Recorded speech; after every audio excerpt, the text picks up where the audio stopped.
क्या डायलिसिस इतना ख़तरनाक है कि अगर गुर्दे ख़राब हो गए हैं और डायलिसिस पे जाना पड़ रहा है तो जस्ट मौत और ज़िंदगी? आप कॉल भी कर सकते हैं, जो सवाल है, जो परेशानी है आप पूछ सकते हैं। हमारे पास बात करने के लिए यहाँ पर मौजूद है डॉक्टर वक़ार अहमद नियाज़। अस्सलाम वालेकुम।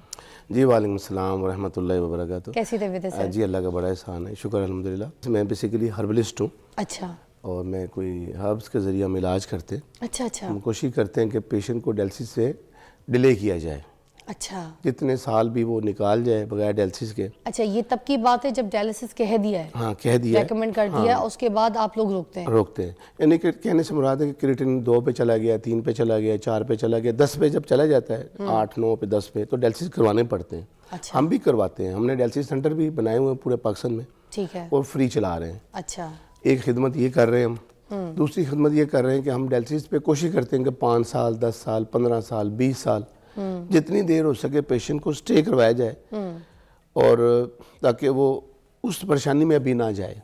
अच्छा उसने डायलिसिस पे जाना तो है, हम ये क्लेम नहीं करते कि हमने कभी भी उसको डायलिसिस पे नहीं जाने देंगे, लेकिन हम ये ज़रूर क्लेम करते हैं कि उसको डायलिसिस से डिले किया जा सकता है। अच्छा, गुर्दे के फेल होने की इब्तदाई अलामात क्या हैं जिसे नज़रअंदाज कर दिया जाता है?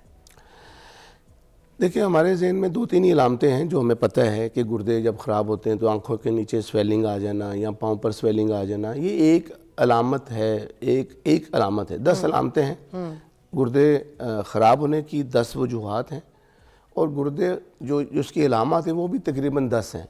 अच्छा, अगर हम वजूहात पे बात कर लें तो वजूहात में सबसे पहले है शुगर का हाई रहना, दूसरी वजह है ब्लड प्रेशर का हाई रहना, तीसरी वजह है यूरिन के अंदर प्रोटीन का आना ज़्यादा, झाग का आना ज़्यादा, जो अक्सर हम चेक नहीं करवाते, पता नहीं कराते कि हमारे यूरिन में कितना प्रोटीन खारिज हो रही है, कितनी एल्ब्यूमिन खारिज हो रही है। ये आम बंदे को करानी चाहिए? ये मुझे भी कराना चाहिए। कोई दर्द है, कुछ है नहीं है। मैं बाहर रहा हूँ, यूके में, यूएसए में, बाहर के मुल्कों में, तो वहाँ पे मस्ट है कि आपने ये करवाने हैं टेस्ट। बहरहाल चौथी वजह है स्टोन्स का बार बार बनना, पानी का कम इस्तेमाल करना, पानी का साफ़ इस्तेमाल ना करना, हमारी सेल्फ मेडिसिन होती हैं, हैवी किस्म की पेन किलर्स हैं, एंटीबायोटिक हैं, गलत किस्म की ताकत की मेडिसिन है, कई वजूहात हैं। एक्सरसाइज ना करना, वर्जिश ना करना, खाने हम बड़े अच्छे खाते हैं, बर्न नहीं करते, एक्सरसाइज नहीं करते। एक वो वजह भी बनती है कि जिगर पे, हमारे मैदे पे लोड आता है, हमारे गुर्दों पे लोड आता है, कि खुराक हम बहुत अच्छी लेते हैं, जैसे सर्दियाँ आजकल पाकिस्तान में, इन दिनों में हम ये फ़र्ज़ समझते हैं कि हमने पराठे भी खाने, हमने अंडे भी खाने, हमने ड्राई फ्रूट भी खाना है। ठीक है, हम कहते हैं खाएं, खाना चाहिए, लेकिन उसका हक़ भी अदा करना चाहिए। एक्सरसाइज करनी चाहिए, वर्जिश करनी चाहिए, और जो खाया है उसका कम से कम वो जो टॉक्सिन है जो निकल नहीं रहे होते हमारी बॉडी से, वो निकलने चाहिए। खैर ये 10 वजूहात हैं। ये डायलिसिस की जो नौबत आती है ये किस वक्त आती है? ये तब आती है जब अलामत शदीद इख्तियार कर जाएँ। जब ये तो 10 वजूहात थी, 10 अलामत में से बड़ी अजीब सी अलामतें हैं। मतली का होना, दिल ख़राब होना, वॉमिटिंग का आना, सांस का फूलना, घबराहट होना, बेचैनी होना, रात को 2-2 तकिए रख के सोना और सर के नीचे उठ के बैठना, और ये अलामतें हैं। उसमें एक अलामत में जैसे जिक्र कर रहा था आँखों के नीचे स्वेलिंग भी है, वो जब प्रोटीन ज़्यादा आ रही होती है तो तब ये ऐसा होता है। पर ये अलामत बड़ी अजीब सी हैं। इसमें गुर्दों में दर्द नहीं होती, जब गुर्दे ख़त्म होते हैं तो किसी को गुर्दों में दर्द नहीं होती, सबसे ख़तरनाक बात है। हम अक्सर समझ रहे होते हैं कि यार गुर्दे का मसला है तो शायद दर्द होगी तो पता चलेगा, दर्द होगी तो फिर दिखाएंगे या पूछेंगे, दिमाग में तो ये बात आती है ऐसा, लेकिन ऐसा नहीं है। गुर्दे में उन्हीं लोगों को दर्द होती है जिनके स्टोन्स हों, उनको दर्द होगी, पता चल गया, उन्होंने अल्ट्रासाउंड करवाया, पता चला जी स्टोन्स इतने हैं, वो निकाले जा सकते हैं किसी तरीके से भी। लेकिन जब गुर्दे ख़त्म होते हैं तो ये जो अलामत है मतली का होना, अब इस वक्त हमारा ज़हन जा रहा होता है दिल ख़राब होना या वॉमिटिंग का आना या सांस फूलना, हम समझ रहे होते हैं मैदे का मसला है, स्टमक का मसला है, वो गलत चीज़ खा ली है। सांस का मसला आ रहा है तो हम समझ रहे होते हैं कि हमें कोई अल्लाह न करे कोई दमा हो रहा है, कोई अस्थमा हो रहा है, कोई हमारा हार्ट का मसला है, कोई टीबी की तरफ जा रहे होते हैं, गलत मौलजों के पास जा रहे होते हैं। उसमें मौलिज का कोई कसूर नहीं है। एक फिजिशियन के पास बंदा चला गया, वो गुर्दों का पेशेंट है, आम जनरल फिजिशियन तो अपने हिसाब से इलाज करेंगे ना, कि स्टमक का मसला है, इसको मेडिसिन लिख दी, आप ये ले लें, फ़लान ले लें, कुछ भी ले लें। अक्सर तो हम खुद ही फकियाँ खा रहे होते हैं, खुद ही जाके मेडिसिन ले रहे होते हैं, हमें पता ही नहीं होता कि है क्या। सबसे पहले तो हर चीज़ का इलाज हमें लगता है पेन किलर है, वो खाओ, पहले आराम करो, बाद में देखी जाएगी। ऐसे ही और अगर पेन रुक गया उसके बाद फिर चल सो चल अपने कामों में रुक जाते हैं, ये नहीं देखते कि मसला क्या था, मुझे पेन क्यों हुआ है, तो उसको दबा देंगे। ऐसे ही। ठीक है। अच्छा, ये फैसला कब करना है अगर किसी को डायलिसिस का मसला हो गया है, रेकमेंड कर दिया है उनको, तो फिर अब ये किस तरीके से जज किया जाएगा कि हमने डायलिसिस के लिए जाना है और डायलिसिस करवाना है और कहाँ से करवाना है? देखिए जी, डायलिसिस कहाँ से भी करवाया जा सकता है, जहाँ से जो आपको मुनासिब लगे, जो अच्छी जगह है जहाँ भी, लेकिन डायलिसिस करवाना चाहिए। पहली बात तो ये, इसमें कोई दो राय नहीं है कि हम ये कहें कि नहीं डायलिसिस नहीं करवाना। अगर सिम्टम आ गए, मतली हो गई है, दिल ख़राब हो रहा है और घर वाले परेशान हैं, मरीज़ परेशान है, ये तभी आता है जब क्रिएटिनिन 8 पे चला जाए, 9 पे चला जाए, 10 पे चला जाए, यूरिया भी 200 10 पे तो पे ज़्यादा है है ना। एक होना चाहिए। मेरे ब्लड के अंदर क्रिएटिनिन का जो लेवल है 0.5 से लेके 1.3 तक है। आपका भी यही होगा। अच्छा। जो नॉर्मल इंसान है, जो नॉर्मल लोग हैं, यूरिया का लेवल है 10 से लेके 50 तक, वो 20 हो, 25 हो, 30 हो, 18 हो, 15 हो।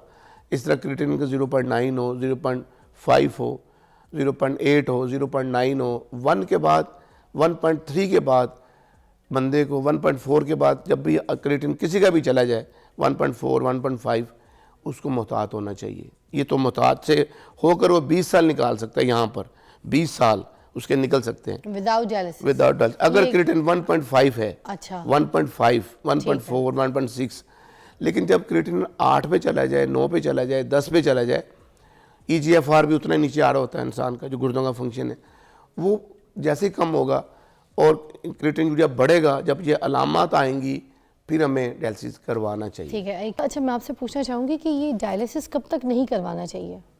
अगर रेकमेंड कर दिया है तो कब तक कंट्रोल कर सकते हैं, कब तक रोक सकते हैं? देखिए, क्रिएटिनिन का लेवल अगर 2 पे है, 3 पे है, 4 पे है और पेशेंट सर्वाइव कर रहा है तो कई साल उसके निकल सकते हैं।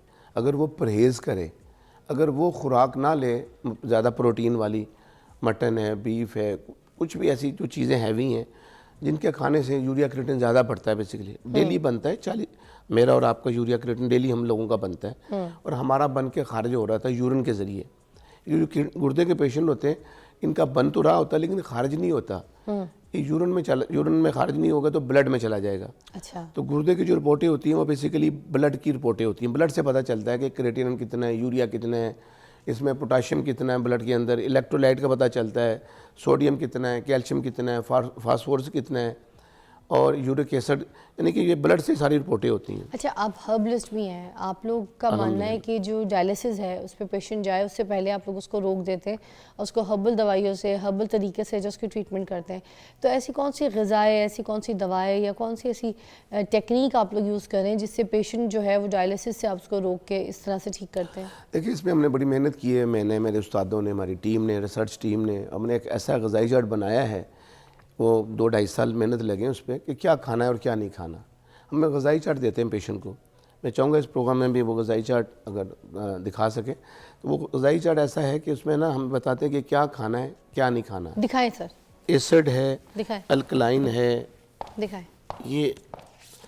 ये वो ग़िज़ाई चार्ट है। अच्छा। हम कहते हैं ये आप चीज़ें ना खाएं और जो नीचे वाले नाश्ता क्या करना है, दोपहर का खाना क्या इसको क्लोज खाना कर है। सकते हैं एक बार, इसका स्क्रीनशॉट ले लीजिएगा, मैं पीछे से भी लगवा देती हूँ। This is something very interesting और मुझे लगता है ये इतनी मेहनत, इसकी रिसर्च होगी, सबके पास होना चाहिए।